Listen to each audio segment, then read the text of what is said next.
Okay, I'm ready.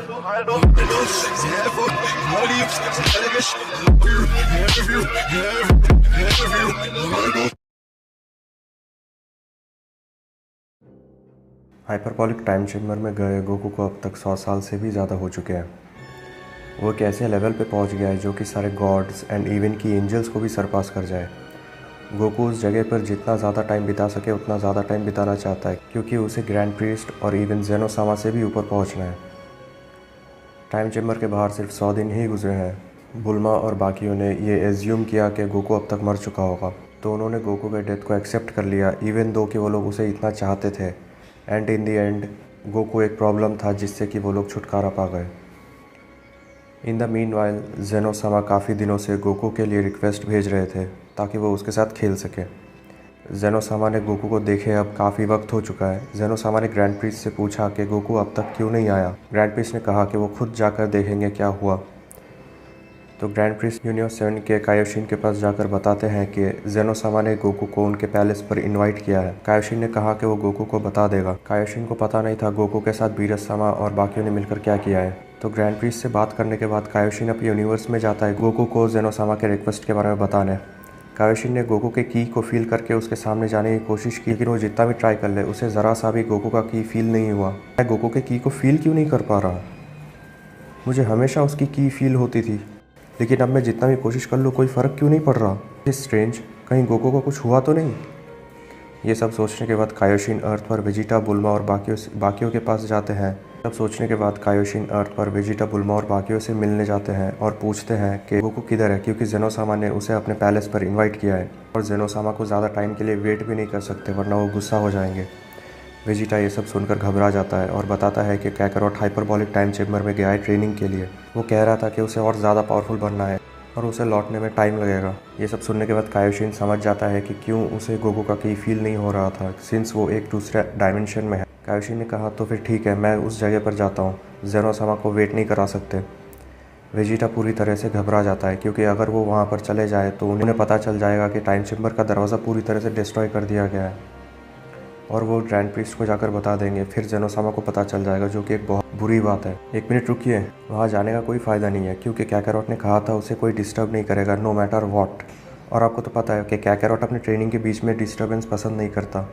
Vegeta के बातें सुन के कायोशिन को ज़रा सा स्ट्रेंज फील हुआ और कायोशिन ने कहा कि ठीक है, मैं उस जगह पर नहीं जाऊँगा, तुम बस गोकू को ये बात बता देना। वेजिटा और बाकी सब समझ गए कायोशिन उनकी बात नहीं सुनेंगे, वो ज़रूर टाइम चेम्बर के पास जाएंगे गोकू के लिए। उनके पास और कोई रास्ता नहीं रहा बीरस-सामा को बुलाने के अलावा। मीनवाइल कायोशिन टाइम चेम्बर के बाहर पहुंच जाते हैं और देखते हैं कि टाइम चेम्बर का एंट्रेंस पूरी तरह से डिस्ट्रॉय कर दिया गया है। कायोशिन कहते हैं कि अब मैं समझा कि वेजिटा क्यों इतना घबरा गया था जब मैंने कहा कि मैं इस जगह पर आऊँगा। उसी ने ऐसा किया होगा, लेकिन क्यों? वेजिटा, तुमने मुझे बताकर गलती कर दी है, गोकू यहाँ पर है। मे भी तुमने सोचा था कि मैं यहाँ पर नहीं आऊँगा, लेकिन तुम गलत थे। कायोशिन ने ये सब देखकर गोकू की मदद करनी चाहिए ग्रैंड प्रीस्ट को ये सब बताकर, पर अर्थ से निकलने से पहले बीरस कायोशिन के सामने आते हैं। बीरस-सामा, आप यहाँ क्या कर रहे हैं? क्या आप भी सेयन गोकू से मिलने आए हैं? आप मेरे तरफ इस तरह क्यों देख रहे हैं? एक मिनट, प्लीज़ ये मत कहना कि आप भी इन सब में इन्वॉल्व है। लेकिन क्यों? तुमने सही सोचा है, मैं यहाँ तुम्हें रोकने आया हूँ ताकि तुम किसी को इस बारे में कुछ ना कहो। अगर तुमने किसी को भी बताया तो तुम पछताओगे। मैं तुम्हें मार तो नहीं सकता, क्योंकि मेरी लाइफ तुम्हारे ऊपर डिपेंड करती है, लेकिन मैं तुम्हारा मौत से भी बदतर हालत कर सकता हूँ। तो किसी को कुछ कहने की ज़रूरत नहीं है। तुम जेनोसामा के पास जाओगे और बताओगे कि गोकू ट्रेनिंग कर रहा है और वो उनसे मिलने बहुत जल्द जाएगा, समझे? कायोशिन के पास और कोई रास्ता नहीं था, इसलिए वो ग्रैंड प्रीस्ट के पास जाते हैं और बताते हैं कि गोकू फ़िलहाल ट्रेनिंग कर रहा है और वो बहुत जल्द उनसे मिलने आएगा। ग्रैंड प्रीस्ट ने जेनोसामा से ये सब कहा और यूनिवर्स 7 के कायोशिन चले जाते हैं। थैंक्स टू दिस यूनिवर्स 7 को जेनोसामा का गुस्से का सामना करना नहीं पड़ा। मीनवाइल टाइम चेम्बर के अंदर गोकू नॉन स्टॉप ट्रेनिंग कर रहा है। गोकू ने उस जगह पर 1000 साल बिता दिए हैं। गोकू ने ऑलरेडी एक ऐसा लेवल अचीव कर लिया है जो कि ग्रैंड प्रीस्ट इवन जेनोसामा से भी ऊपर है। कोई सोच भी नहीं सकता गोकू किस लेवल पर पहुंच चुका। 1000 साल पहले वाला गोकू अब और नहीं रहा। गोकू के पास अभी इतना पावर है कि वो किसी भी बीइंग को पूरे एग्जिस्टेंस से मिटा सकता। उसने कई ऐसे सीक्रेट टेक्निक्स क्रिएट किए हैं जो कि सिर्फ वो ही जानता है। अब मेरा पावर किसी भी बीइंग से सुपीरियर है इस पूरे मल्टीवर्स में। They will pay for what they have done to me. सच्चाई ये है कि चाहे जो कुछ भी कर लो उनके लिए, लेकिन वो बस नेगेटिव साइड को ही देखते हैं। इसलिए अब से मैं अकेले सबके ऊपर रहूँगा, और वो जो मेरे पावर के सामने खड़ा होगा वो अपनी जान देकर उसकी कीमत चुकाए। गोकू उस जगह से निकलने का डिसीजन लेता है, इसलिए वो अपने पावर को इंक्रीज़ करना शुरू कर देता है, और इस बार उसे सिर्फ कुछ मिनट लगे पोर्टल्स खुलने। रूम ऑफ टाइम क्रैक से भर जाता है और अनगिनत पोर्टल्स खुल जाते हैं जो कि उसे हज़ारों अलग यूनिवर्स, अलग डायमेंशंस में ले जा सकते हैं। लेकिन गोकू कंफ्यूज नहीं होता, क्योंकि उसे अपने यूनिवर्स के किसी जाने पहचाने की फील हो रही थी। वो की गोहान की थी। गोहान और गोटेंक्स दोनों ट्रेनिंग कर रहे थे। गोहान की को फॉलो करके गोकू टेलीपोर्ट करके गोहान और गोटेंक्स के सामने आ जाता है। अचानक से गोकू को देखकर गोहान और गोटेंक्स सरप्राइज हो जाते हैं। डैड, आप ज़िंदा हो? इवन दो मैंने शेनरॉन से कहा था आपको इमॉर्टल करने के लिए, लेकिन मुझे नहीं लगा था कि आप ज़िंदा हो। लगभग 4 साल के बाद मैंने आपको देखा है। रुकिए, क्या आप उस जगह पर 1000 सालों से थे? गोकू ने कहा। 1000 साल हो चुके हैं गोहान। जब लास्ट मैंने तुम्हें देखा था मुझे ऐसा लगने लगा था कि मैं अनंत काल के लिए वहीं पर रह जाऊंगा। लेकिन हर दिन हर साल मैंने ये याद किया कि कैसे मेरे ही दोस्तों ने मुझे धोखा दिया। मैंने क्या कुछ नहीं किया उनके लिए, अपनी जान दांव पर लगा दी, और मुझे क्या मिला? धोखा। इसलिए जिस किसी ने भी मेरे साथ ऐसा किया है उसे भुगतना होगा। सबसे पहले मैं वेजिटा के पास जाऊँगा, देखते हैं उसे मुझसे क्या कहना है। डैड, ये आप क्या कह रहे हैं? इसका मतलब वेजिटा इन सब के पीछे था? मैंने कायोसामा से पूछा था, लेकिन उन्होंने बताने से मना कर दिया। वेजिटा ने ऐसा क्यों किया? रोहन, जो मैटर करता है वो है कि उसने मुझे बिट्रे किया, तो उसे अब भुगतना होगा। डैड, ऐसा मत कीजिए, प्लीज़ मत मारिए। आपने पहले भी उसे माफ़ किया है, और एक बार माफ़ करने में कुछ नहीं होगा। इवन तो उसने जो किया है। शट अप गोहान, मुझे फ़र्क नहीं पड़ता तुम क्या कहो। किसी की भी बातों से अब फ़र्क नहीं पड़ता मुझे।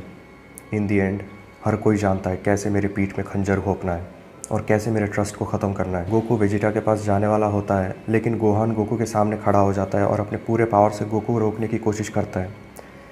गोहान को ऐसा करता देख गोकू गुस्सा हो जाता है और कहता है, मैंने कहा मेरे रास्ते से हटो। गोकू ने सिर्फ एक पंच से गोहान को बहुत दूर पहाड़ों पर फेंक कर चला गया। गोटेन ये सब देखकर हैरान हो जाता है। गोहान ने कहा, डैड को क्या हुआ है? उनकी पुरानी पर्सनालिटी जैसे गायब ही हो गई है, जैसे कि वो अब कोई और है। मीनवाइल गोकू वेजिटा के पास पहुंच जाता है। गोकू वेजिटा के सामने अपीयर होता है, तब वेजिटा और बुल्मा एकदम शॉक हो जाते हैं। शुरू में उन्हें लगा कि ये कोई और है, गोकू के जैसा दिखने वाला, लेकिन धीरे धीरे वो समझ जाते हैं कि ये कोई और नहीं बल्कि गोकू है। वेजिटा कहता है, क्या? ये कैसे हो सकता है? काकारोट, तुम्हें तो अब तक मर जाना चाहिए था। ये कैसे पॉसिबल है कि तुम अब तक ज़िंदा हो? वहाँ के फूड सप्लाई सब ख़त्म हो जाने चाहिए थे, और वैसे भी 1000 साल गुजर चुके होंगे उस जगह पर। ये नहीं हो सकता। क्या तुम सच में काकारोट हो? मेरा पूरा शरीर काँप क्यों रहा है? गोकू ने कहा, वेजिटा, मैंने इस दिन के लिए काफ़ी वक्त से इंतज़ार किया है। मैंने इतने सालों से हर दिन ये याद किया कि तुमने मेरे साथ क्या किया। यही रीज़न है कि मैं उस घटिया जगह पर इतने सालों से था। जानता हूँ कौन कौन जिम्मेदार है मुझे वहाँ पर बंद करने के लिए। उन सबको भुगतना होगा। एट दिस मोमेंट वेजिटा समझ जाता है कि गोकू कोई गुड इंटेंशन लेके वहाँ पर नहीं आया है। इसलिए वेजिटा बुल्मा को वहाँ से जितना जल्दी हो सके उतना जल्दी निकल जाने के लिए कहता है, लेकिन बुल्मा ने उसकी बात नहीं सुनी। सोचा कि वो गोकू को सब कुछ समझा सकती है, लेकिन ये उसकी सबसे बड़ी गलती होती है। गोकू ने बुल्मा की तरफ काफ़ी गुस्से से भरी और कोल्ड आंखों से देखा। बुल्मा समझ जाती है कि उसकी बातों का गोकू के ऊपर कोई असर नहीं हो रहा। गोकू बुल्मा पर अटैक करने वाला होता है, पर वेजिटा उसे रोक लेता है। वेजिटा ने कहा, मैंने कहा यहाँ से निकलो जल्दी, तुम्हें समझ नहीं आता? वेजिटा का बात मानकर बुल्मा वहाँ से चले जाती है। तुम्हें बुल्मा को नुकसान पहुँचाने नहीं दूंगा काकारोट। तुम्हारी प्रॉब्लम क्या है, और अब तक तुम जिंदा कैसे हो? वेजिटा, तुम्हें एक बात बताऊं, उन्होंने मुझे इमॉर्टल कर दिया। फाइट के मैं वहाँ पर जितने टाइम से था मुझ पर उसका कोई असर नहीं हुआ। थैंक्स टू माई इमॉर्टैलिटी मुझे खाने की भी ज़रूरत नहीं। तुम मुझे मारना चाहते थे तो एटलीस्ट उसे सही तरीके से करते, लेकिन नहीं, तुमने मुझे वहाँ पर बंद कर दिया और उन्हें मुझे इमॉर्टल बनाने का मौका दिया। Wait, don't tell me Gohan इसलिए ड्रैगन बॉल्स ढूंढ रहा था। वेजिटा, फाइनली तुम्हारा टाइम आ गया है। तुमने जो किया था उसका हिसाब बराबर करने। और तुम्हें ऐसा कुछ करने की ज़रूरत नहीं है। मैं तो सिर्फ बीरस के ऑर्डर्स मान रहा था। तुम्हें समझना होगा, अगर मैं ऐसा नहीं करता तो वो इस पूरे प्लेनेट को ख़त्म कर देता। डैम वेजिटा, तुम्हें एटलीस्ट मेरे साथ डिस्कस कर लेना चाहिए था पहले, लेकिन तुमने क्या किया? आसान रास्ता चुना, मुझे धोखा देने का। मुझे पता है ये सब किसकी प्लानिंग है। ये सारे के सारे गॉड ऑफ डिस्ट्रक्शंस का प्लान था, लेकिन टेंशन मत लो, तुम्हारे बाद उनकी बारी आएगी। तब तो मेरे पास कोई और रास्ता नहीं है। तुम फाइट करना चाहते हो तो ठीक है, लेकिन तुम्हें बता दो काकारोट, मैं भी पहले से ज़्यादा पावरफुल हो चुका हूँ। तुम्हारे चेहरे पे जो ये कॉन्फिडेंस है, मैं इस कॉन्फिडेंस को ख़त्म कर दूंगा। वेजिटा गोकू को अटैक करने वाला होता है, पर अचानक से वो रुक जाता है क्योंकि उसकी बॉडी डर से कांपना शुरू हो जाती है, एक बहुत पावरफुल प्रेजेंस को सेंस करके।